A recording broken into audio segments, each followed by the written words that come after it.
नमस्ते, स्वागत है आपका। मैं हूं डॉक्टर देवेंद्र धवन। हमारा स्पेस टेक्नोलॉजी अंतरिक्ष प्रौद्योगिकी वाला टॉपिक हमारा जो है स्टार्ट हुआ था। और इस टॉपिक पे हमने जो लास्ट क्लास में एक तो हमने ये डिस्कस कर लिया था कि कक्षा के विभिन्न प्रकार कौन से हैं और उपग्रह के जो है भाग क्या क्या होते हैं।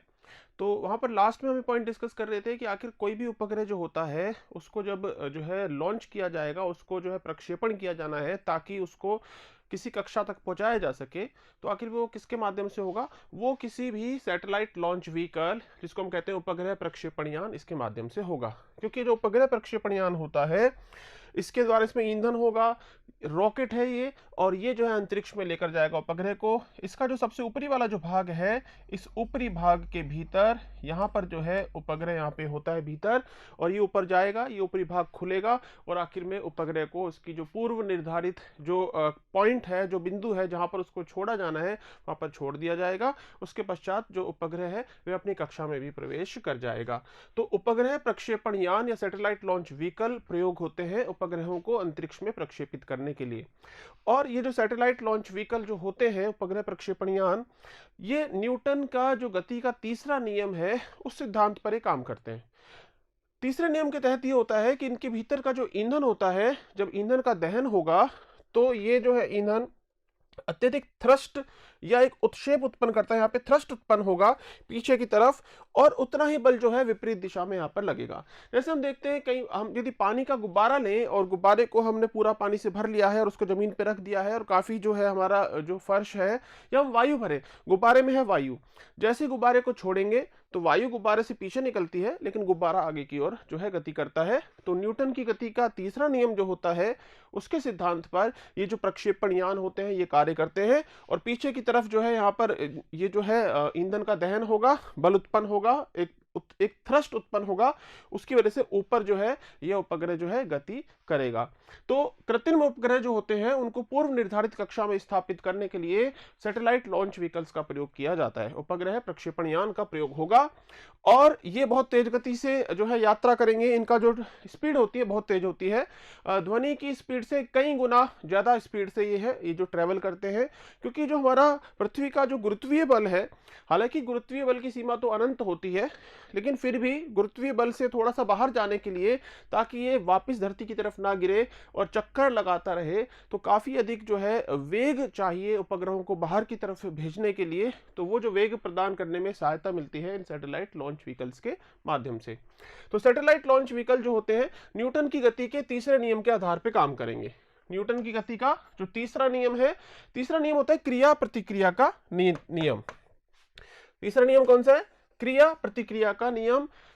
क्रिया जिस दिशा में होगी उसके विपरीत दिशा में क्या होगी? प्रतिक्रिया भी होगी। एक और उदाहरण है, जैसे जो पिस्तौल होती है, जो गन होती है, जब गन को फायर किया जाता है तो गोली आगे जाती है और विपरीत दिशा में जो है उसका धक्का महसूस होता है। क्रिया प्रतिक्रिया। तो ये भी अपने को याद रखना है कि ये जो लॉन्च व्हीकल है ये किस सिद्धांत पर काम कर रहे हैं? न्यूटन की गति के तीसरे नियम, क्रिया प्रतिक्रिया के नियम के आधार पर काम कर रहे हैं। इनमें प्रणोदक भरा जाता है। देखो ये होता है ईंधन, ये प्रणोदक क्या है? ये इनका ईंधन है, और ईंधन का जो होगा दहन होगा तो इससे गैसें उत्पन्न होंगी और तीव्र जो है बल उत्पन्न करेंगी और विपरीत दिशा में एक थ्रस्ट या उत्क्षेप उत्पन्न होगा। तो जो प्रणोदक का दहन से गैसें नीचे की ओर गति करती हैं और इसकी प्रतिक्रिया में यान को ऊपर की ओर एक थ्रस्ट मिलता है, ऊपर की ओर एक उत्क्षेप बल मिलेगा काफी तेज। तो क्रिया प्रतिक्रिया का नियम।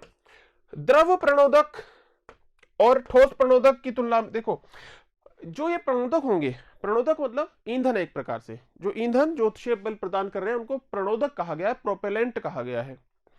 द्रव ईंधन भी हो सकता है प्रणोदक के रूप में, और ठोस भी हो सकता है। अब यहां पर जो है ठोस जो होता है, जैसे हम बात करें, आगे हम डिस्कस करेंगे HDBP, एक विशेष प्रकार का ईंधन है, प्लास्टिक है विशेष प्रकार का, हाइड्रोक्सी टर्मिनेटेड पॉलीब्यूटाडीन। तो ये क्या है? एक प्रकार का ठोस ईंधन का उदाहरण है HDBP। इसी प्रकार से द्रव ईंधन में देखो क्या आ सकता है? द्रव ईंधन में आ सकता है जैसे कि द्रव हाइड्रोजन, द्रव ऑक्सीजन, जो कि गैसें हैं लेकिन किस रूप में आ जाती हैं? द्रव रूप में। बहुत अधिक ठंडा कर लेते हैं उनको तो द्रव रूप में आ जाएंगी। या इसके अलावा भी जो है PSLV हमारा एक लॉन्च व्हीकल है, पोलर सैटेलाइट लॉन्च व्हीकल, उसमें जो है विशेष द्रव ईंधन प्रयोग होते हैं। हम आगे उसको डिस्कस करेंगे, यूडीएमएच और जो है डाई नाइट्रोजन टेट्रा ऑक्साइड आगे मैं डिस्कस करूंगा। तो ईंधन ठोस भी हो सकता है, द्रव भी हो सकता है, और गैस को भी द्रवीकृत अवस्था में लाकर ईंधन के रूप में प्रयोग कर सकते हैं। वो गैस कौन सी हो सकती है? जैसे कि द्रव हाइड्रोजन और द्रव ऑक्सीजन। द्रव हाइड्रोजन और द्रव ऑक्सीजन, एक्चुअल में हाइड्रोजन को यदि हम -253 डिग्री सेंटीग्रेड तक ले जाएं दबाव के साथ तो वो द्रवीकृत हो जाएगी। ऐसे ही ऑक्सीजन जो है -183 डिग्री सेल्सियस पर क्या हो जाएगी? द्रवीकृत हो जाएगी। तो ये जो द्रव हाइड्रोजन और द्रव ऑक्सीजन है, ये दोनों जब आपस में क्रिया करते हैं तो बहुत अधिक ऊर्जा उत्पन्न होती है। देखो H2 प्लस O2, और इससे क्या बनेगा? इससे बनेगा जल, H2O। तो जल बनेगा, लेकिन इस क्रिया में बहुत अधिक ऊर्जा निकलेगी। तो प्रति इकाई, अब चूंकि गैसें हैं ये, इनको द्रवीकृत किया गया है तो इनका वजन रहेगा कम।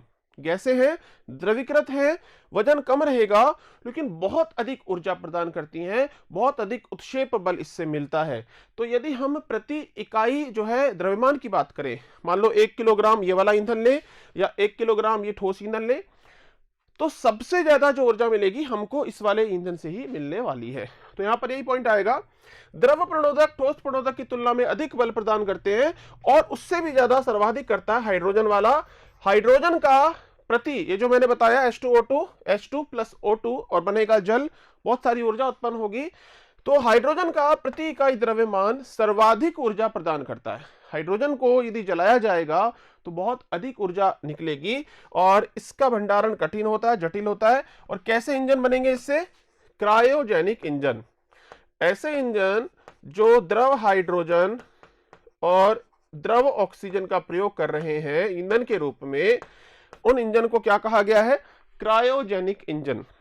क्रायोजेनिक क्यों? क्रायो शब्द जो होता है, क्रायो शब्द का अर्थ है कम तापमान पर या बर्फ जैसे ठंडे तापमान पर।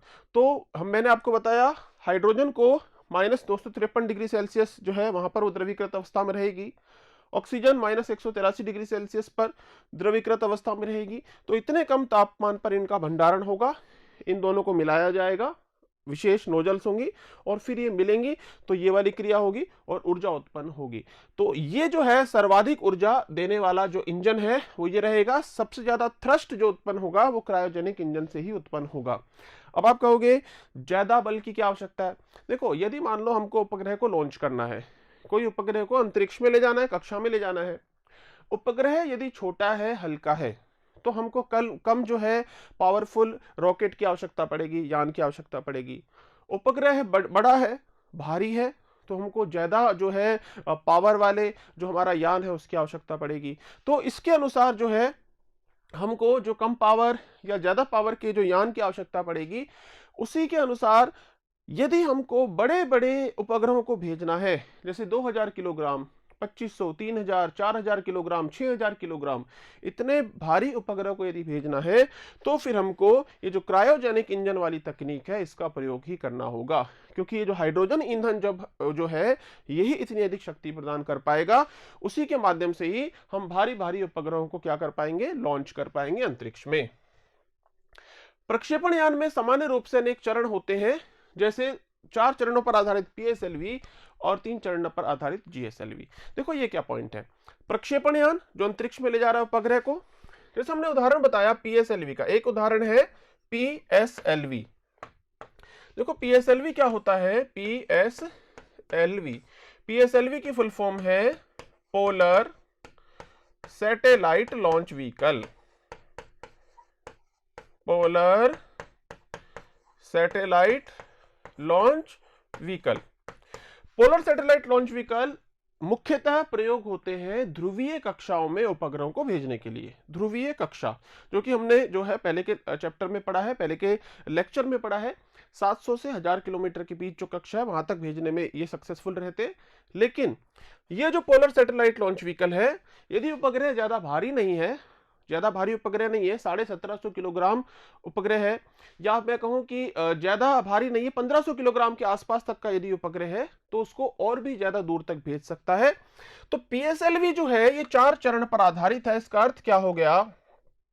यदि हम सामान्य रूप से समझने के लिए इस प्रकार से एक रॉकेट की संरचना बनाए, तो इस पीएस यहां पर सबसे ऊपर जो है, सबसे ऊपर तो हम यह बता सकते हैं, यहां पर तो रखा जाता है जो पेलोड होता है, वह पेलोड। पेलोड एक प्रकार से यहां पर क्या हो गया, हमारा उपग्रह है। जैसे मैंने बताया था पहले भी, कोई मिसाइल यदि है, मान लिया दुश्मन पर मिसाइल अटैक होना है, तो उस मिसाइल का पेलोड क्या होगा, उस मिसाइल का पेलोड तो वो बारूद होगा, परमाणु बम होगा, विशेष बम जो है वो उसके अंदर जो बारूद है वही उस मिसाइल का पेलोड है। लेकिन सैटेलाइट लॉन्च व्हीकल, ये जो उपग्रह प्रक्षेपण यान होता है, इसका पेलोड क्या होगा, इसका पेलोड तो होगा उपग्रह। अच्छा, अब पीएसएलवी की बात कर रहे हैं, तो पीएसएलवी में कुल चरण होते हैं 4। तो पीएसएलवी का ये चरण हो गया पहला चरण, ये हो गया दूसरा चरण, ये हो गया तीसरा चरण, और ये हो गया चौथा चरण। अब ये जो पीएसएलवी जो है, पोलर सैटेलाइट लॉन्च व्हीकल जो है, इसका जो पहला चरण जो होता है, इसका ईंधन होता है ठोस। कैसा ईंधन होता है, ठोस। नीचे वाला हमेशा ठोस है, यहां पर थोड़ा भारी रहेगा। दूसरा चरण जो है ये रहेगा द्रव। दूसरा चरण कैसा है, द्रव। तीसरा चरण फिर से होता है ठोस, और चौथा चरण फिर से होता है द्रव।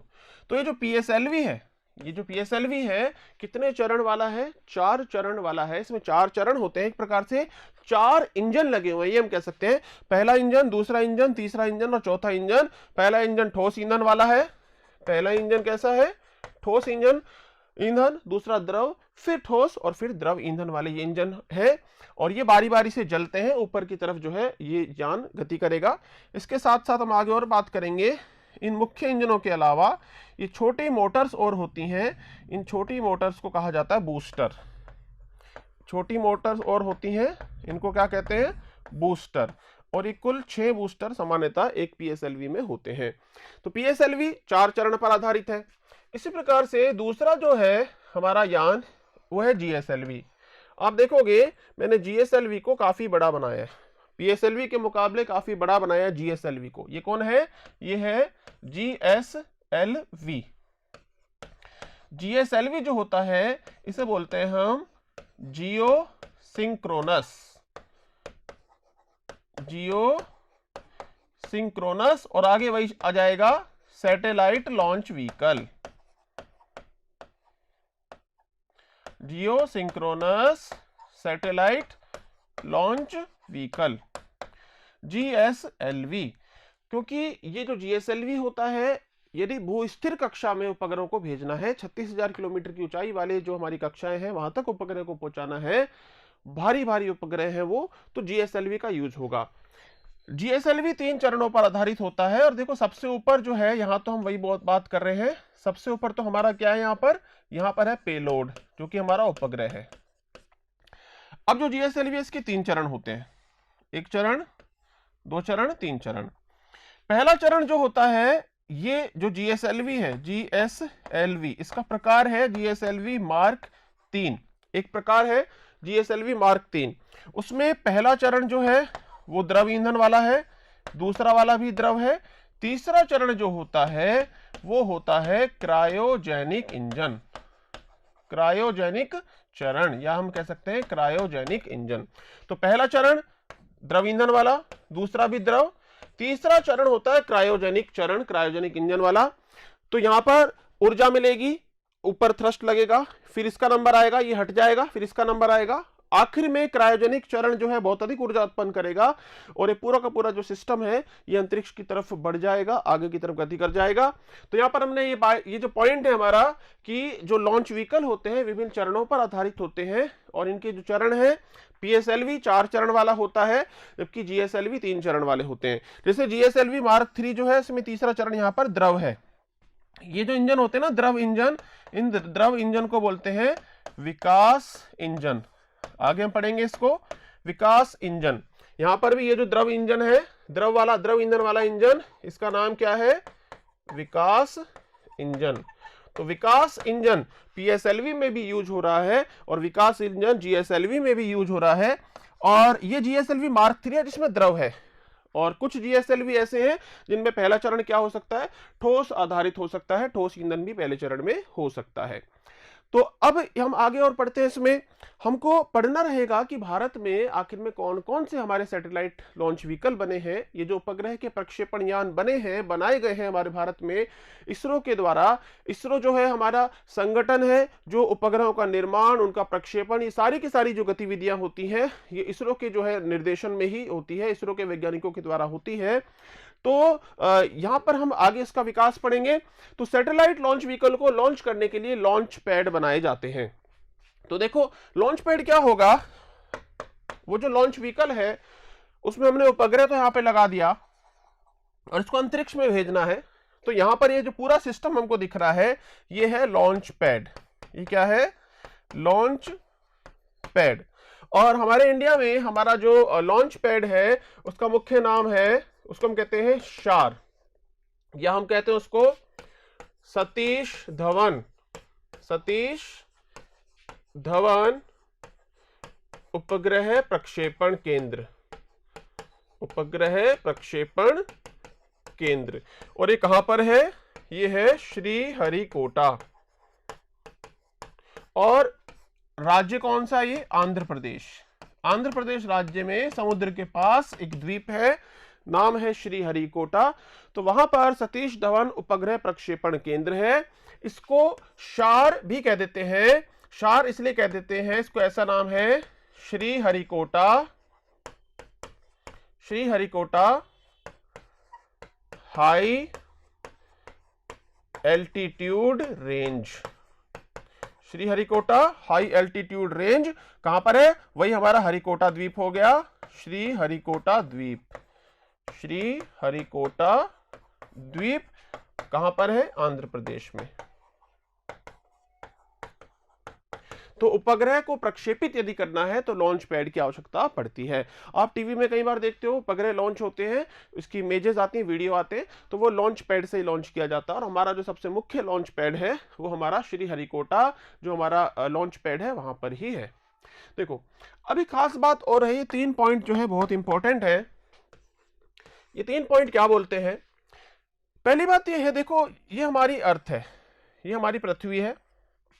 और पृथ्वी जो है हमको मालूम है, पृथ्वी जो है पश्चिम से पूर्व की ओर गति करती है। इसका जो घूर्णन है पश्चिम से पूर्व। तो पृथ्वी जो है अपने अक्ष पर घूर्णन कर रही है, पृथ्वी अपने अक्ष पर घूर्णन कर रही है। तो घूर्णन करती हुई जो पृथ्वी है पश्चिम से पूर्व की ओर ये गति कर रही है। अब कोई भी उपग्रह जैसे, और इसके आसपास हम देखेंगे, ये हम अंतरिक्ष की बात कर रहे हैं, ये क्या है यहाँ पर? ये अंतरिक्ष हो गया। वही 100 किलोमीटर से ऊपर का स्थान अंतरिक्ष क्या है? 100 किलोमीटर से ऊपर अंतरिक्ष, कार्बन रेखा के ऊपर। हमने पढ़ा था शुरू में, कार्बन रेखा माना गया है 100 किलोमीटर की ऊंचाई के बाद क्या है? अंतरिक्ष का प्रारंभ हो जाता है। तो अब देखो सबसे पहला नियम क्या है, आप एक पॉइंट सोच के देखो। हम क्रिकेट की बात करते हैं, क्रिकेट में आप देखते हो जब कोई बॉलर बॉलिंग करता है तो वह पहले पीछे से काफी दूर से भागता हुआ आता है। मान लिया कोई बॉलर भागता हुआ आ रहा है और वो मान लिया कि 20 किलोमीटर प्रति घंटा की स्पीड से भाग रहा है या 30 किलोमीटर प्रति घंटा की स्पीड से भाग रहा है। तो इतनी देर से भागता हुआ आएगा, आखिर में वो बॉल फेंकेगा। तो जब वो बॉल को फेंकेगा तो वो बॉल पहले से ही, चूंकि वो भागता आ रहा है तो बॉल की स्पीड फेंके जाने से पहले ही 30 किलोमीटर प्रति घंटा है। और जब वो फेंकेगा और उसको जो स्पीड मिलेगी वो मिलेगी। तो जितनी तेज भागता आएगा, जितनी तेजी से भागते हुए बॉल फेंकेगा उतनी ही स्पीड बॉल की ओर भी रहेगी। ऐसा ही यहां पर है कि ये हमारी पृथ्वी घूम रही है पश्चिम से पूर्व।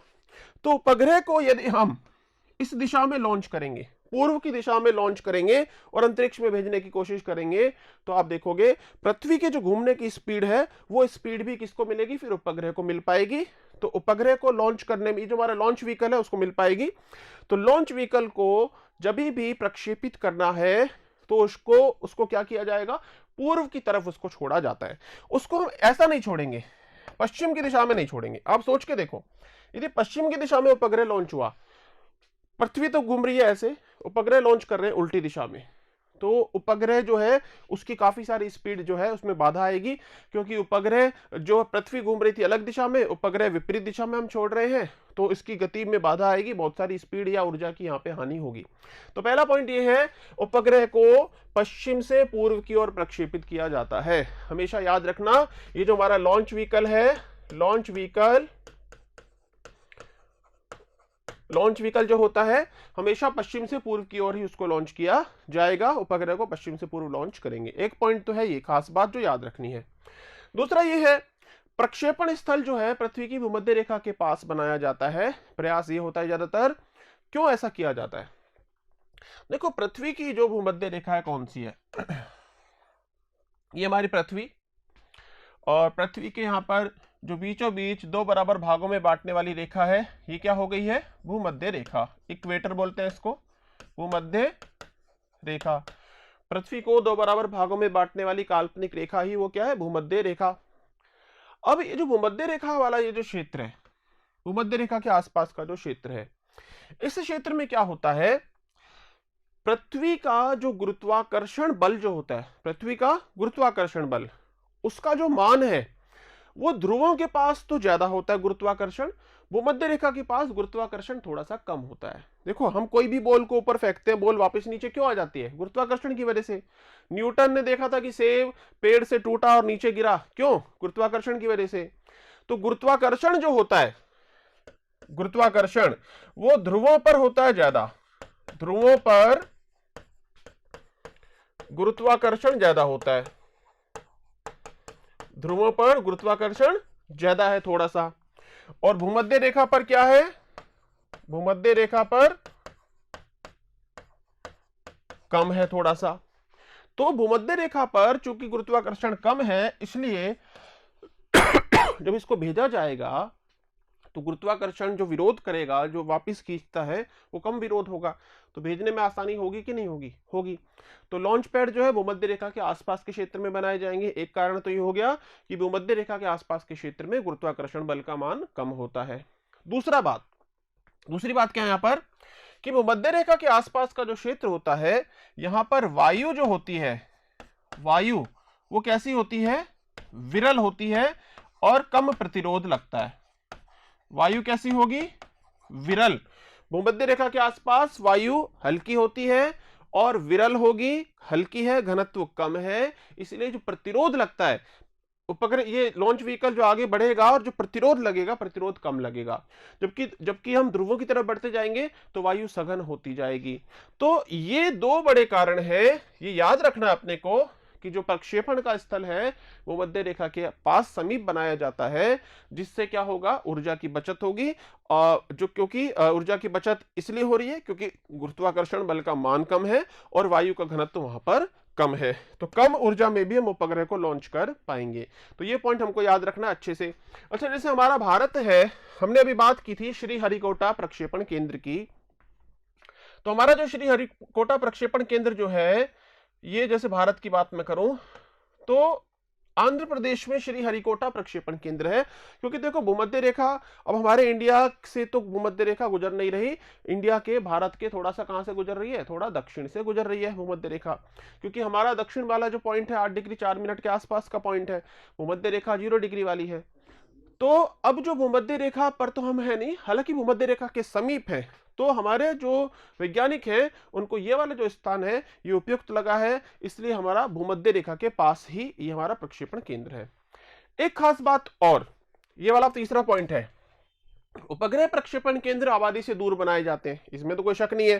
भाई यान लॉन्च कर रहे हैं, बाई चांस कोई गड़बड़ी होगी तो नीचे गिर जाएगा, तो आबादी होगी तो समस्या होगी, तो आबादी से दूर है। लेकिन जो महाद्वीप है या जो थल भाग है उसके पूर्वी किनारे की तरफ और आबादी से दूर।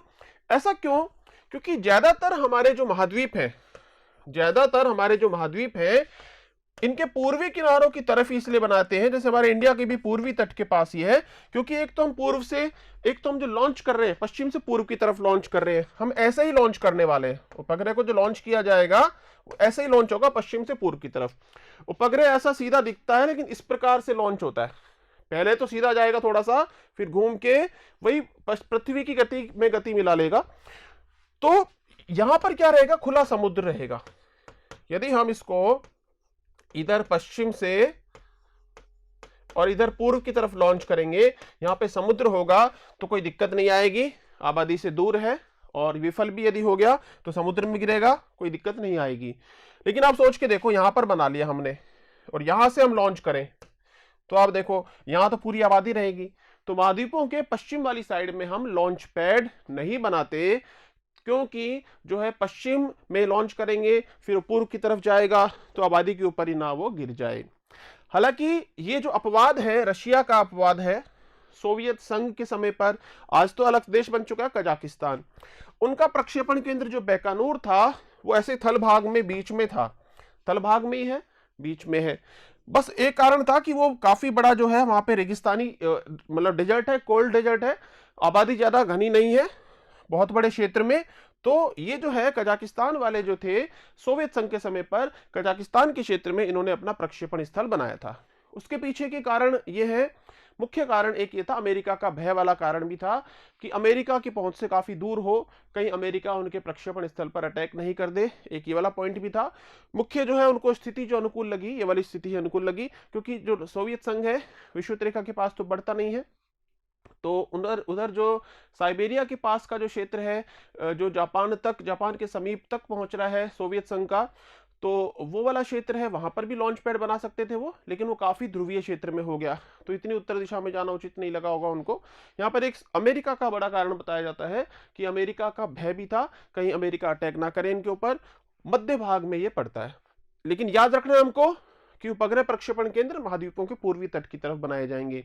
अमेरिका जो है, अमेरिका का भी प्रक्षेपण केंद्र पूर्वी तट की तरफ ही है, भारत का भी प्रक्षेपण केंद्र पूर्वी तट की तरफ ही है।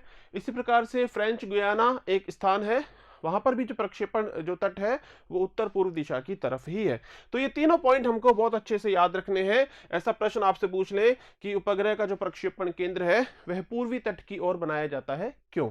उसके कारण हो गए, एक तो पश्चिम से पूर्व की तरफ जो है उपग्रह हमारा लॉन्च व्हीकल गति करेगा ताकि पृथ्वी की गति का लाभ मिल पाए। दूसरा, महाद्वीपों के पूर्वी तट है उसके पश्चात समुद्र का क्षेत्र होता है, और समुद्र का जो क्षेत्र है तो वहां पर चूंकि उस दिशा में ही हमारा लॉन्च व्हीकल गति करता है, तो यदि कोई दुर्घटना की स्थिति भी बनती है तो भी कोई समस्या नहीं हो, तो वो एक दूसरा उसका प्रमुख कारण है। तो ये पॉइंट हमको याद रखने पड़ेंगे अच्छे से। तो हमने प्रक्षेपण यान का अभी सामान्य हमने जो है डिस्कस किया पॉइंट। अगला जो हम लेक्चर करेंगे उसमें पढ़ेंगे कि भारत के सैटेलाइट लॉन्च व्हीकल का विकास कैसे हुआ है, भारत में कौन कौन से लॉन्च व्हीकल हैं जो प्रयोग हो रहे हैं। सबसे पहले हमने जो है प्रयोग करना प्रारंभ किया छोटे अपने लॉन्च व्हीकल, क्योंकि कोई भी काम होगा छोटे से बड़े की तरफ सामान्य रूप से होगा। हमने पहले बनाए SLV सैटेलाइट लॉन्च व्हीकल, फिर उससे थोड़ा सा और विकसित हुआ ऑगमेंटेड सैटेलाइट लॉन्च व्हीकल, फिर और विकास हुआ, फिर हमारा बना PSLV polar satellite launch vehicle, फिर हमने जो है हमारे बनाए GSLV geosynchronous satellite launch vehicle, GSLV mark 1 और मार्क 2। फिर हमने भारत का सबसे बड़ा लॉन्च व्हीकल जो अभी तक की डेट का है वो हमने बनाया है हमारे इसरो ने, GSLV मार्क 3। तो ये भारत का सबसे बड़ा लॉन्च व्हीकल है GSLV मार्क 3। तो इनका जो विकास क्रम है इसके बारे में हमको एक सामान्य बेसिक जानकारी यहाँ पर हमको लेनी होगी, और PSLV और GSLV के बारे में थोड़े से और पॉइंट डिस्कस करने होंगे, क्या तकनीक है इनकी, क्या इनके इंजन है। तो मिलते हैं नेक्स्ट लेक्चर में।